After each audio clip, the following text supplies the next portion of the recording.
The old woman collapsed on the busy street corner, her thin body hitting the hot pavement with a sickening thud. Blood trickled from her forehead as cars rushed past, their drivers too busy to notice another beggar dying on the roadside. "Help me, please," she whispered, her voice barely audible above the traffic noise. 20 people walked by. Some stepped over her. Others crossed to the other side.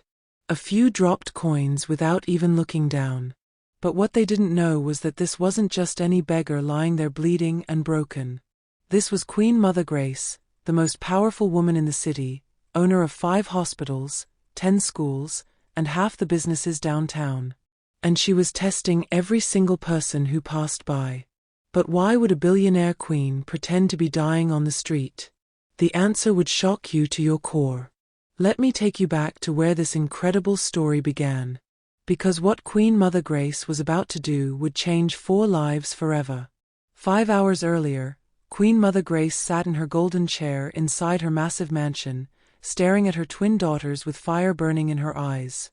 The crystal chandelier above cast shadows on her face as she prepared for the biggest fight of her life. "I'm tired of this complete nonsense," she shouted, her voice echoing through the marble halls like thunder. "You are both 28 years old.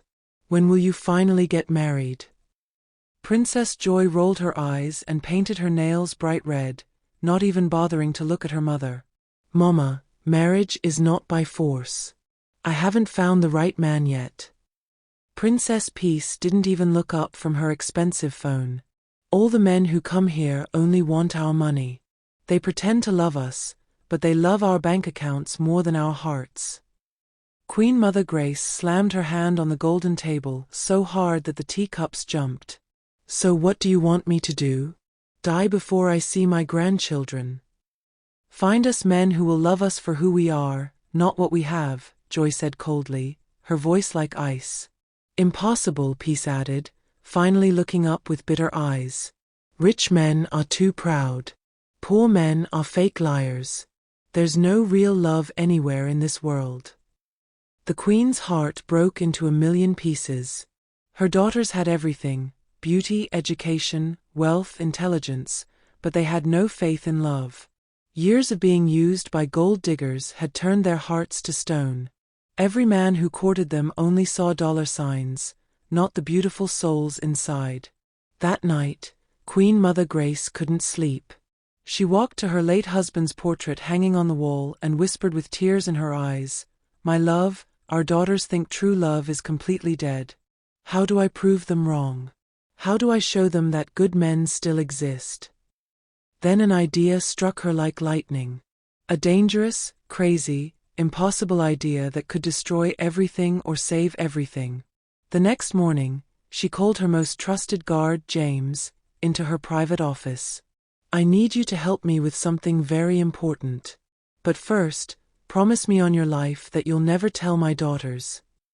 "Anything, Your Majesty," James said, bowing his head. "I'm going to become a beggar." James nearly dropped his coffee cup, his eyes wide with shock. "Ma? What did you just say?" "Listen carefully to every word I'm about to say. My daughters think all men are fake.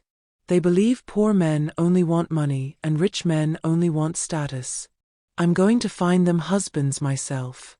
But not as a queen. As a poor, helpless old woman begging on the streets." James shook his head violently. "Your Majesty, this is far too dangerous. You could get hurt. You could get killed." "Love is worth any risk," she said firmly, her voice filled with determination. "I'll dress like a dirty beggar and sit on different street corners around the city. I'll watch how men treat me when they think I'm nobody. The ones who show real kindness to a poor old woman, those are the ones with pure hearts. And then what happens? Then I'll test them further and deeper. If they pass all my tests, I'll reveal who I really am and offer them my daughter's hands in marriage." James was quiet for a long moment, thinking about the dangers. What if no one helps you? What if everyone ignores you? Queen Mother Grace smiled sadly, her heart already breaking. "Then my daughters are right, and love is truly dead in this world. 2 days later, the queen began her dangerous mission that would change everything. She wore torn, dirty clothes that smelled bad. She smeared mud and dirt on her face until she looked sick. She learned to walk with a painful limp. Her beautiful diamond jewelry was replaced with worn-out rags. Her soft, perfect hands were made rough with brown paint and fake scars.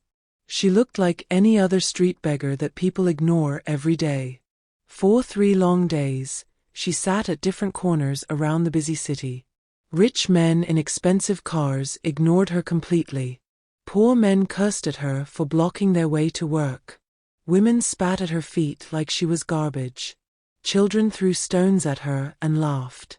Her heart grew heavier and more broken each day. Maybe her daughters were right.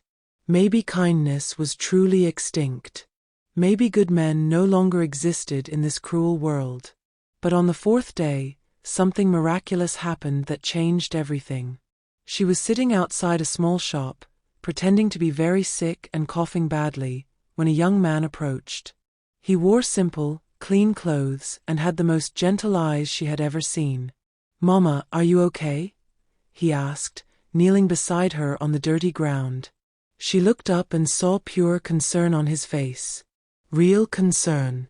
Not pity. Not disgust. Not fake sympathy. Just genuine human worry for another person's pain and suffering. "I'm so hungry, my son," she whispered weakly. Without any hesitation, he bought her food from the shop and sat with her on the ground while she ate every bite. "What's your name, Mama?" "Grace," she said. It wasn't completely a lie. "I'm David. I work at the bank down the street. This corner is very dangerous for you. Too many bad people pass here at night." He stayed with her for a full hour, making sure she was safe and comfortable. Before leaving, he gave her his phone number written on a piece of paper. "Call me if you need anything at all. I pass here every day after work." Queen Mother Grace watched him walk away, her heart pounding like a drum. Could this young man be the one? Could he be the answer to her prayers? The next day, David came again. This time, he brought a warm blanket and medicine for her fake cough. They talked for hours and hours. He told her about his dreams of starting a small business, his deep love for his sick mother, his fear of never finding true love in his life. "All the girls I meet only care about money and status," he said sadly, his voice full of pain. "They see my simple job and walk away immediately. I wish I could find someone who loves me for my heart, not my wallet." The queen almost laughed out loud. This beautiful young man had no idea he was talking to the richest woman in the entire city. On the 3rd day, it rained heavily.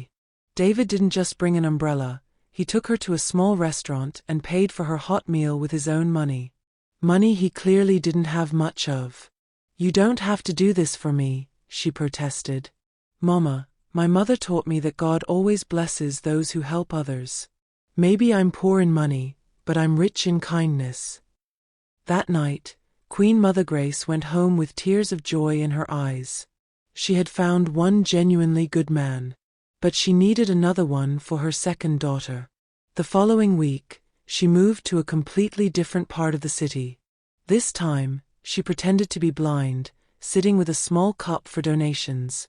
Again, most people ignored her completely. Some laughed at her. A few dropped small coins without looking. But then came Michael. He was different from David. Taller, more serious, but equally kind and gentle. When he saw her sitting alone, he didn't just give money. He sat down and talked to her like a real person. "How long have you been blind, Mama?" "Many long years, my son," she lied, keeping her eyes tightly closed. "It must be so hard. But you seem very strong." Every single day for a week, Michael came to check on her. He brought her food, helped her cross busy roads, and even read newspapers to her because he thought she was bored and lonely. "I don't have much money," he told her one day, "but I have time and a caring heart. My girlfriend left me last month because I refused to steal money from my office job to buy her expensive things. She said I was completely useless. Queen Mother Grace's heart ached for him. Another good man destroyed by a greedy, selfish woman. You did the right thing, she said softly. Honesty is worth more than gold. I hope so, Mama. Sometimes I wonder if there are any good women left in this world. Oh, if only he knew what was coming. By the end of 2 weeks, Queen Mother Grace had found her answers. David and Michael, 2 men who showed real kindness to a stranger with nothing to offer them. 2 men who proved that true love still existed in this cruel world. But now came the hardest and most dangerous part of her plan. Queen Mother Grace sat in her private study, staring at the photos James had secretly taken of David and Michael helping her on the streets.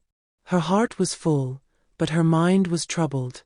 These are good men, she whispered to herself. But will my daughters accept them? And will they forgive me for this deception? She had one more test to conduct. The final test that would determine everything. The next morning, she called both men separately, using the phone numbers they had given her. David, my son, can you meet me at City Park today? I have something important to tell you. Of course, Mama Grace.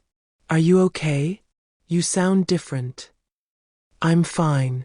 Just meet me by the big tree at 3 p.m. She made the same call to Michael, asking him to come at 4 p.m. That afternoon, Queen Mother Grace sat under the tree, but this time she wasn't dressed as a beggar. She wore simple but clean clothes, not her royal robes, but not rags either. She wanted to see how they would react to meeting her in a different form. David arrived first, looking around nervously. Mama Grace? He called out, confused. She stood up slowly. Yes, my son. It's me. His eyes widened. But, you look so different. Younger. Healthier. Sit down, David. I need to tell you something that might shock you. They sat on the park bench as she began her confession. I haven't been completely honest with you. David's face showed concern, not anger. What do you mean, Mama? I'm not really a beggar. I'm not really poor. And I'm not really helpless. She watched his reaction carefully. Would he be angry? Would he feel used? Instead, David smiled gently. I know. What? Mama, beggars don't speak with your kind of wisdom. They don't use words like you do. And your hands, they're too soft for someone who has lived on the streets for years. Queen Mother Grace was stunned. If you knew, why did you keep helping me? Because it didn't matter who you were. You looked sad and lonely. Everyone deserves kindness, whether they're truly poor or just pretending to be. Tears filled her eyes. This young man had passed a test he didn't even know he was taking. An hour later, Michael arrived. The Queen repeated the same conversation, and his reaction was identical to David's. I suspected something was different about you, Mama, Michael said calmly. But I helped you because helping others makes me happy. It doesn't matter if you're rich or poor. Both men had hearts of pure gold. That evening, Queen Mother Grace returned home to face her daughters. They were sitting in the living room, arguing about some trivial matter. Girls, we need to talk. What now, Mama? Joy said without looking up from her magazine. I found you husbands. Both daughters froze. Peace dropped her phone. Joy's magazine slipped from her hands. What did you just say? Peace asked slowly. I found 2 men who will love you for who you truly are. Not your money. Not your status. Your hearts. Joy laughed bitterly. Impossible. You said that was impossible too. Sit down. Both of you. Let me tell you a story. For the next hour, Queen Mother Grace told them everything. How she became a beggar. How she tested dozens of men. How David and Michael proved that true love still existed. The room was dead silent when she finished. Finally, Peace spoke. You pretended to be a beggar? For us. I crawled on dirty streets, ate scraps of food, and let people spit on me. All to find you real love. Joy's eyes filled with tears. Mama, that's the most dangerous and beautiful thing anyone has ever done for us. But now I need you to trust me. Meet these men. Get to know them. Let them prove to you what they proved to me. The twins looked at each other, then back at their mother. We'll try, they said together. The meeting was arranged for the following weekend. Queen Mother Grace invited David and Michael to the mansion, but she told them it was just a small family dinner with her daughters. When David and Michael arrived at the Golden Gates, their jaws dropped. Mama Grace, David whispered, whose house is this? She smiled mysteriously. Come inside and find out. The moment they entered the mansion, both men stopped breathing. The marble floors, golden chandeliers, and priceless artwork told them everything they needed to know. You're not just rich, Michael said softly. You're royalty. Princess Joy and Princess Peace walked down the grand staircase, looking like angels in their simple but elegant dresses. They had agreed to dress modestly for this first meeting. David Michael, Queen Mother Grace said formally, meet my daughters. Joy and Peace. The four young people stared at each other in stunned silence. David found his voice first. Your daughters are princesses? Yes. And they've been hurt by too many men who only wanted their money. That's why I had to test you the way I did. Michael stepped forward and bowed slightly. Your Majesty, we're honored to meet you. No, Joy said quickly, walking toward them. We're honored to meet you. Our mother told us what you did. How you helped her when you thought she was nobody. Peace joined her sister. That kind of kindness is rarer than all the gold in this palace. What happened next surprised everyone. Instead of being intimidated by the wealth around them, David and Michael relaxed. They had passed their test. They had nothing to prove and nothing to hide. The dinner was magical. David and Joy discovered they both loved reading and dreamed of helping poor children get education. Michael and Peace found out they shared a passion for music and helping sick people. By the end of the evening, it was clear that two perfect matches had been made. 3 months later, the city witnessed the most beautiful double wedding in its history. Princess Joy married David, and Princess Peace married Michael. But the most beautiful moment came when both grooms thanked their new mother-in-law. Your Majesty, David said during his speech, you taught us that love isn't about what someone can give you. It's about what you're willing to give them. Michael added, you showed us that the greatest test of character happens when no one important is watching. Queen Mother Grace wiped away her tears as she watched her daughters dance with their new husbands. Her dangerous plan had worked. Love had won. But the most touching moment came later that night, when both couples came to thank her privately. Mama, Joy said, you risked everything for our happiness. And you proved that true love isn't dead, Peace added. Queen Mother Grace smiled. Sometimes a mother must become a beggar to make her daughters queens of their own hearts. And in that moment, everyone understood that the greatest royal title isn't the one you inherit, it's the one you earn through love, sacrifice, and an unshakable belief in the goodness of the human heart. The Queen had found what she was looking for, proof that in a world full of fake love, real love still exists. You just have to be brave enough to test for it. What did you think of Queen Mother Grace's extreme test of love? Would you have done the same for your children? Share your thoughts in the comments below, and don't forget to subscribe for more incredible stories of love, family, and the lengths we go to for those we care about most.